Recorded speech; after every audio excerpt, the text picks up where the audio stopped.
what does it really look like in the day-to-day life of a female entrepreneur who is saved by God, testifying every day, empowered to do great things in the marketplace, and I can also empower you to do great things in the marketplace. I'm called to it. I'm called to it. This is not a career I chose. It chose me. It was destined for me to walk this path.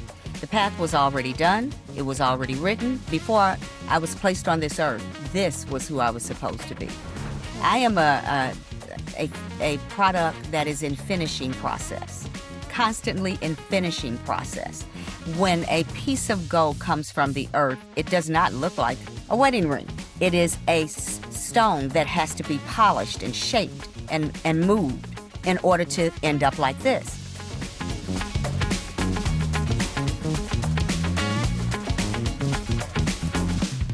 Good morning, good afternoon, good evening. Welcome to Dress and Address with your hostess, Constance Boothe. I'm also known as MadameButterfly2.com. What Dress and Address has always been is a reflection of Madame Butterfly. Madame Butterfly has always been here to dress you in what's current in fashion, what's hot, and tell you what's not. But the other part of what we do is this. Dress and Address is to address things, people, and conditions that need to be brought to your attention. People in our industry, people in the world, and people who have a story to tell that's relevant. And today, I'm going to deal with something called continuity.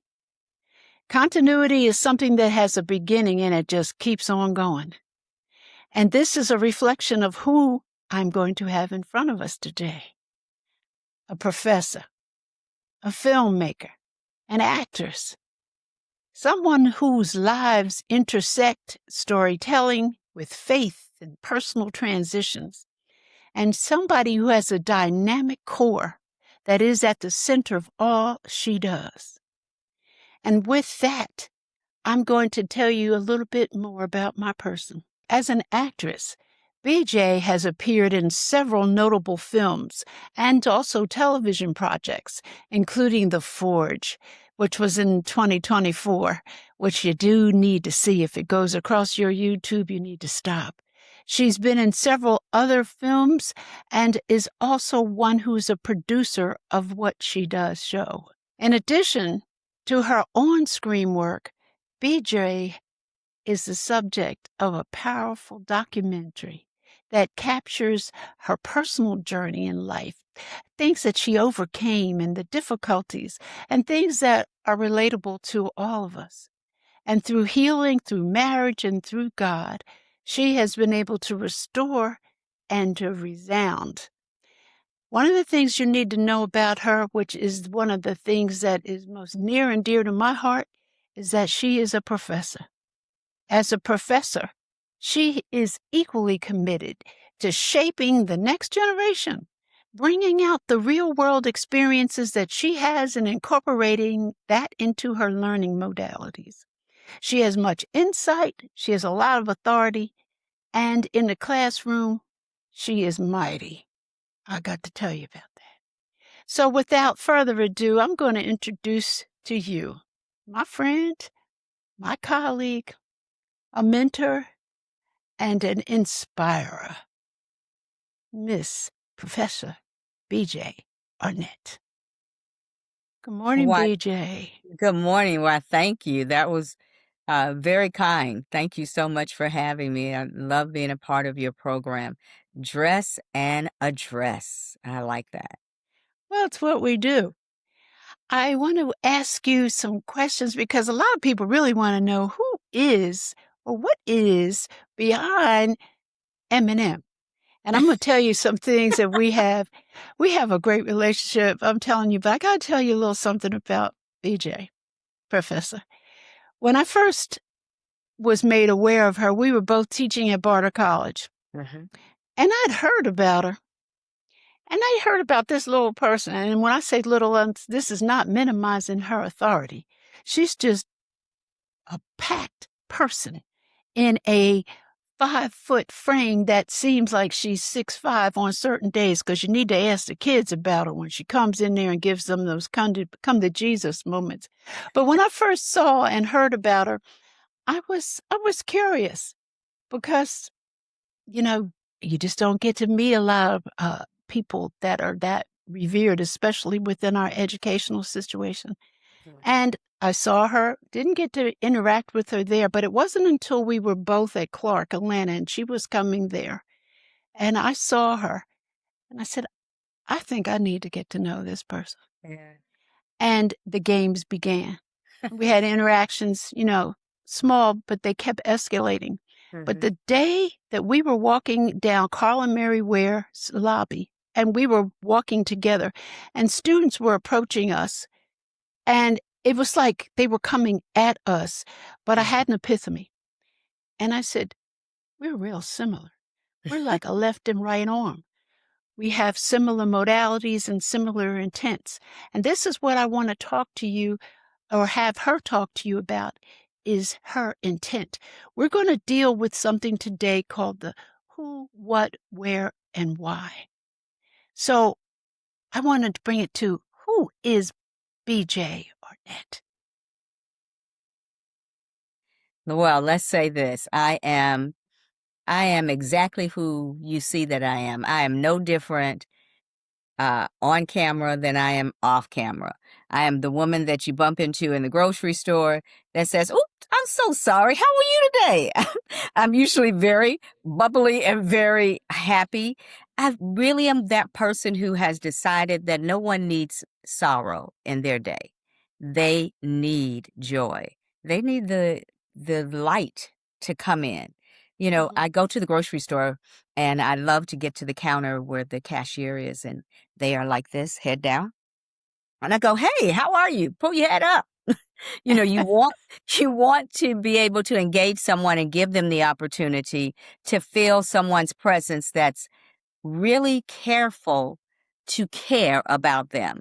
And I guess one of the things that is important to me is that people recognize that I care. I am a wife. I'm a mother. I'm a grandmother. I'm a professor. I'm a producer, director. My husband and I right now are in pre-production of our next film that we're co-directing. I am a multiplier of God's gifts. When God gives you a gift, your responsibility is to multiply it, to steward it, to give it back with multiplication. So I do a lot of multiplying. I love teaching. I don't like administrative work, but I do love teaching. So that kind of keeps me in this chair at Clark Atlanta University. Well, let me speak a little bit on that administrative piece. God has a plan, and that comes out when you allow it. And one of the things that you allowed it to do was to show up, and how you've shown up at Clark Atlanta University. I've been there since, and I always make a joke, like a couple of weeks after Jesus. Okay. You always say that. Well, I'll give it a couple more weeks. Okay. But when you came, or before you came, Clark was in its, I don't want to say incubation, not Clark, but our fashion department. And it was growing and going through growing pains. And through each stage, I have happened to be there and see a lot of that, happen. Mm-hmm. And your coming to Clark was at a very pivotal point of our development. You brought a lot of things to our department, and I cannot tell you loudly and largely enough just how grateful I am, because, like you, I have a love and a joy for what I do. Yes. I'm trying to keep the light that is in me for those going on. Mm-hmm. And you helped put a couple logs in that thing so we could get some more fire. And I've noticed the things that you've done since there. You have brought attention to what we do. You've brought accountability to what we are. And you've brought notability to our students and create a path. And I'm not tooting your horn. I'm just merely speaking the truth about it. And that's one of the reasons why I wanted to put you here today, because people need to know what we have been experiencing and how we're growing and how you are part of the fuel that is taking us to the next level.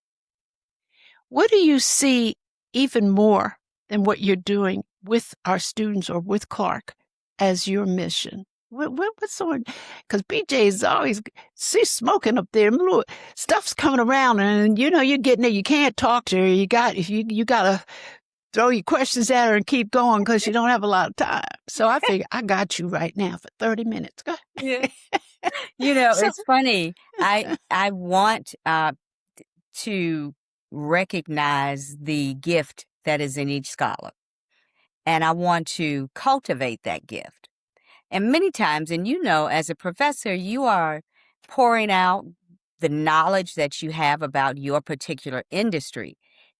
And these scholars don't realize that the things that they're reading in their book about and they're hearing in a lecture actually culminate to a moment of action and a real career. So I like standing in front of them and saying, okay, now this is what the book says, and all of that is true. Now let me show you how it walks out. What does it really look like in the day-to-day life of a female entrepreneur who is saved by God, testifying every day, empowered to do great things in the marketplace, and I can also empower you to do great things in the marketplace. So I challenge them. You challenge them. That challenge has to happen.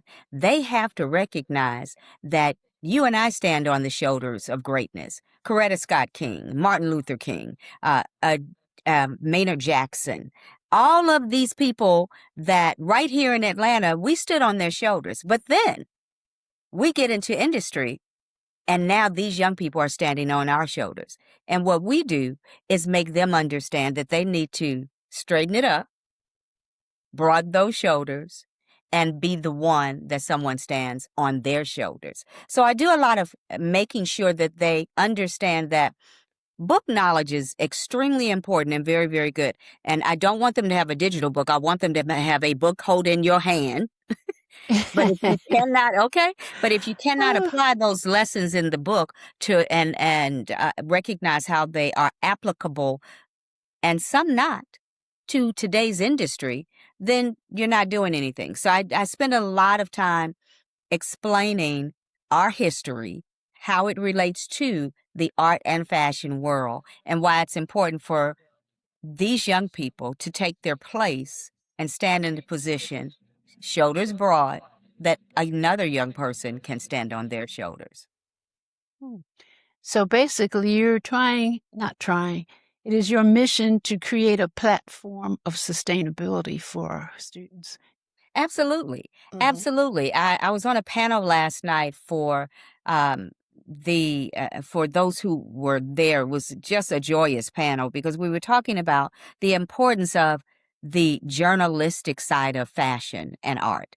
And it is sustainable because we are the ones telling the story. It's important that we remember historically we were ripped from our beloved countries, brought to these states, not as freemen, but as slaves. Yet we were able to maintain our culture and our strength and bless these United States with that. But when we talk about music, art, and fashion, it is innate in who we are. The colors that we choose, the brightness that we move with our paintings, the sounds that we use, we all do those things innately. It is a part of our culture. It is a part of who we are. Now we are given the opportunity to continue to tell the story of this absolute wonderful culture and how it relates to so many other wonderful cultures. So our system at Clark Atlanta University Art and Fashion Department is storytelling from a journalistic bent, very definitely, but also being able to be the ones that authentically tell our personal stories, the ups, the downs, the dark corners that we may have hit, and how we stepped out of it. And I think that that is important. A time out for telling young people what they're not. They are everything. And we need to pour into that. You know, I'm going to pause with that because that is what gives them strength, Yes. is coming from the isness of who they are. Mm-hmm. And also, because we are at an HBCU, we have the opportunity to tell them the truth that they don't get at other institutions and with other people standing in front of them. Not to say that we don't have a diverse staff, because we do. And that's a blessing in that we're getting a little bit of everything. But the purpose, or one of the major purposes of us having an HBCU format, is so that they can remember or be reignited with whose they are and who they are. Yes. And where they came from.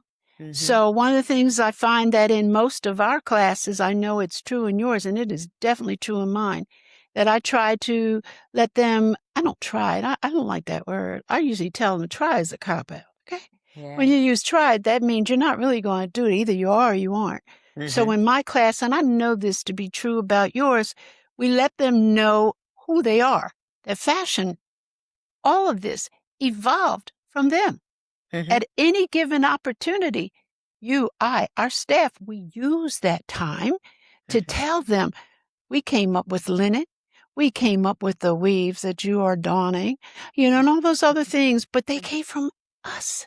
Yeah. So when people have a sense of that, and this is some of the things that I know you do, because I hear our kids play off of us. They tell me what you're doing, and I know they tell you what I'm doing and what everybody else is doing. But what we are doing is we are a collective. We are a universe when it comes to our stuff of what we teach and try them apart. So, and I get so excited when I get to talk about that with somebody who is of a similar mindset, because we do have that so much in common. And I nicknamed her, and I know she hates this, but I don't care because I love her and I could do it. It's my joy. Okay. I nicknamed her M&M. Not just because that's my favorite candy, but because it stood for two things: Mighty Mac. And that's what she is, Professor Mighty Mac. She comes in there with, it's not that we fight, because fighting it implies that we have something we got to go against. But she comes in there with a mightiness of like her purpose of what she's got to do. And we have a great environment with which our whole staff, we have a good department. Yes. But I don't want to talk about that. That's another part. I'm trying to tell you. Oh my God, it is so good. I love being around them. Okay. Now, let me start on another thing. Your husband and you are film producers, actors, developers, and the list goes on, because I don't know all the titles within that industry. All I know, they're all up in everything that it takes to create wonderful productions. And as I alluded to in the beginning, the movie The Forge. Yes. I'm trying to tell you, I have recommended. I came to whatever we had at school. I mean, I can't support them enough, because this is something that tells a story. Tell us a little bit on how that came to be, because I love that one. I'm so blessed to be a part of what my husband and I call the Kendrick Brother universe. My husband, Cameron Arnett, has done a number of things with the Kendricks, but two very important films, Overcomer and, of course, The Forge. And there's some things in the works that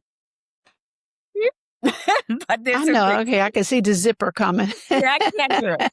But it's so hard for me not to tell it. However, I look at filmmaking as another element of storytelling, of course. And to be able to work with the Kendrick brothers on any project is simply a blessing. It is not like any set I have ever been on. I've been on a number of sets.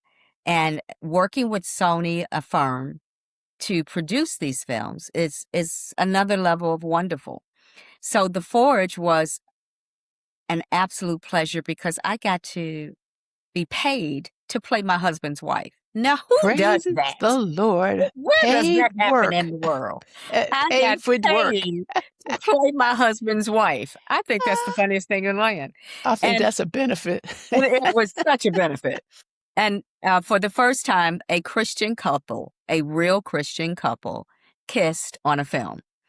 Oh my And God. of course, we kissed over and over again because my husband kept telling the director, Alex Kendrick, that he didn't get it right. I think he just wanted to kiss you again. And I was so glad he did, girl, please. It was so much fun. But the story of the Forge is a very important story of discipleship. And it really is, it's so connected to who I am as a professor because it speaks of a businessman who has made a decision in his life to disciple men, Black men, white men, men. He's made a decision as a multimillionaire businessman that his number one job is not his company, but the health and well-being, the walk of men in the nation. And he meets a young man who is doing what teenage boys do. As my granny would say, he was smelling himself. And his mother, a single mother, is about to let him leave the house. And the two gentlemen meet. And it is explosive. It is explosive because it is the story that every parent knows. When you have, especially, birthed a young Black male, there is a point around the age of 15 that the father, the men in his community, have to come around him and say, "You're a Black man in this America, and these are the things that you need to know." We And call now, that the talk. the talk. And The now talk. we need to let you know that there's a divine presence called the one true and living God who can walk you through what it really looks like to be a man. He's placed another man on the planet to do that for you and with you. Cameron Arnett, Joshua Moore, walked this young man, Isaiah, through walking through a discipleship life. What does it look like to be a man? Not a Black man, not a white man, but to be a man called by God to do great things. And the story just resonated with my husband and I. When he got the script, I also have a management company called Proverbs 31 Management. I actually get to the pleasure of managing my husband's affairs in terms of his contracts and development of our film projects. So, and it's kind of like second nature because what does a wife normally do? She puts She's the things neck. together. She connects. She's the neck. She might be the connects head. the dots. She helps things happen. And so we have vision together and we walk out how to make that vision happen. So when I read the script, I was like, wait a minute, Alex Kendrick was hiding in the kitchen because this sounds like things that we have said to each other. Literally, the script is really a story that is Cameron and BJ Arnett. This really is our story. We pastored together for over almost a decade. And we understood that our call was discipleship and through media, because that's what God said to us. So we were helping young people start businesses within the creative works. So they're artists, they're camera people, there's all kinds of pieces and parts of the filmmaking experience. But to be able to do the film called The Forge and to know that it was done by men and women who understood the purpose was to lift up a generation by understanding what discipleship really looks like with a husband, a business owner, a multimillionaire, and a wife who understood the purpose and the plan. It was just fantastic. You had more fun than it I was did. a job because you could tell in watching the movie that there was fun. There was something there. A lot of times you see things and you might not be able to distinguish whether or not they are really into this. But it was more like you all were just doing what you do. Yes, exactly. And that's how it came across to people. It's sort of like, even when we go back, and I keep referring back to teaching because I'm never going to give that up because that's who I am, That's right. as I am other things as well. And in using the vehicles that are put in front of us to do the uplift that we have to do. Yes. Like, that's why dress and address is important. Because I'm not just dressing you externally. I'm using those internal factors, which are really what you stand on, Right. to be what is first dealt with before you put on an external dawning, if you will. Yes. So this is pretty much what we're talking about. Now, we heard something the other day, and I wrote this down because I said, this is something I'm going to throw out to BJ. The how, what, why, and what you do. I don't know if you remember, but I do. I remember that when they said that, I said, oh, this is good. Thank you for a portion of my script. We talked about the how. We talked about what.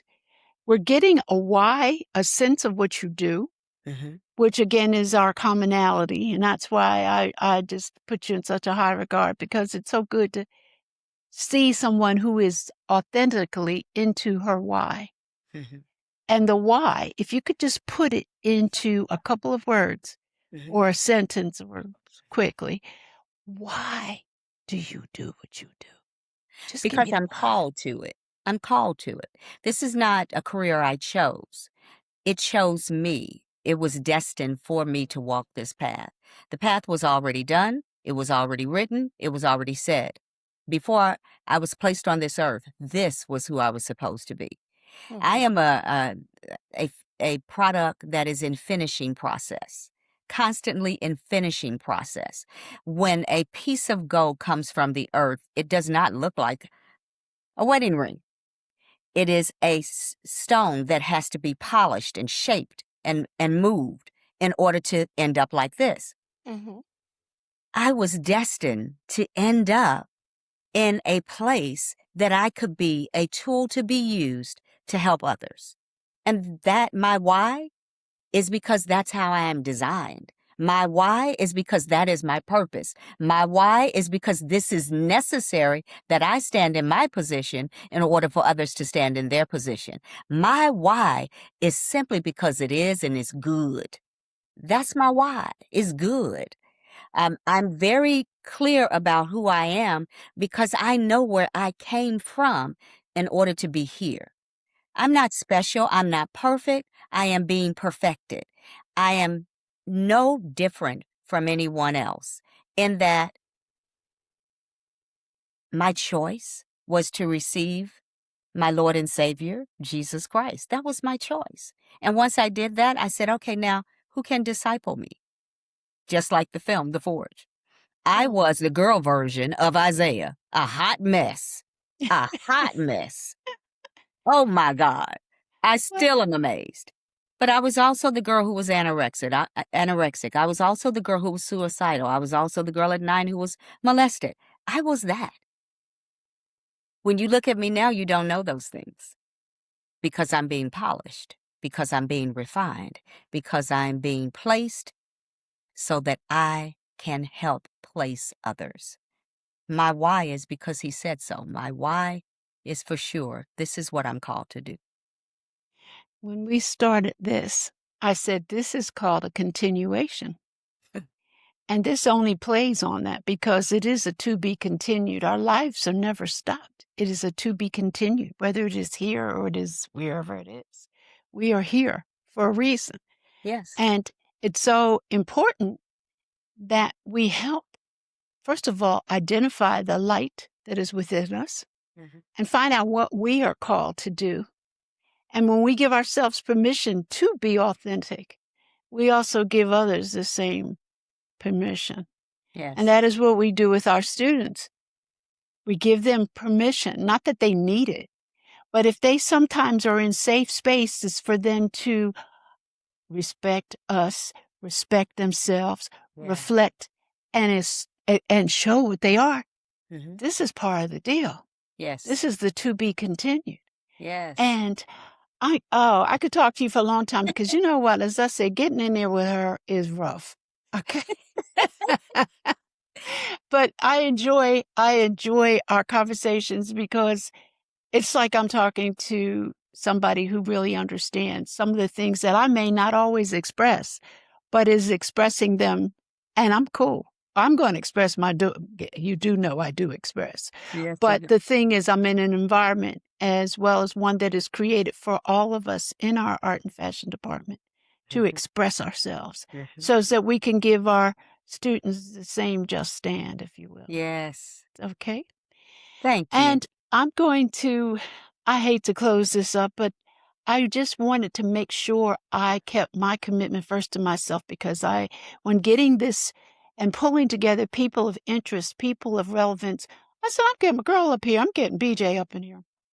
I have to have her in there because there was items that you, thoughts that you are about that need to be expressed in as many vehicles as is possible. And I wanted to provide you with one of them as well as to give my content that kind of flavor. So I am very grateful beyond measure that you've been able to do this with me. And also, I don't know if you could tell my viewers, but she is wearing one of Madame Butterfly's pieces. And I must not, as we are mimicking one another once again. I have my version, she has hers, but we are still dressing and addressing. Yes, and indeed. So with that being said, BJ, from the bottom of my heart, I'm so grateful that you gave me this time and that we got to share how we dress and address. Thank you. Thank you. Thank you so much.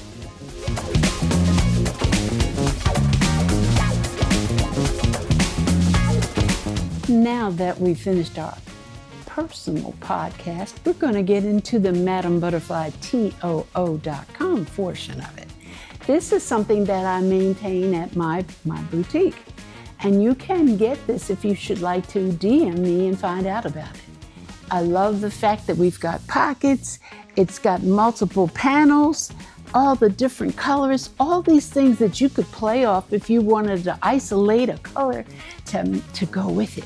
You could take your pinks, you could take your greens, you could take your blues, all those colors, and let it be the one that accents it, okay? So this particular piece, if you're interested in it, and I have them in free sizes, one size will go all the way up to a 16, and then my larger size will go up, and it will service my 20s and 22s, and they can be equally as chic. Madame Butterfly, TOO.com. Constance Boothe.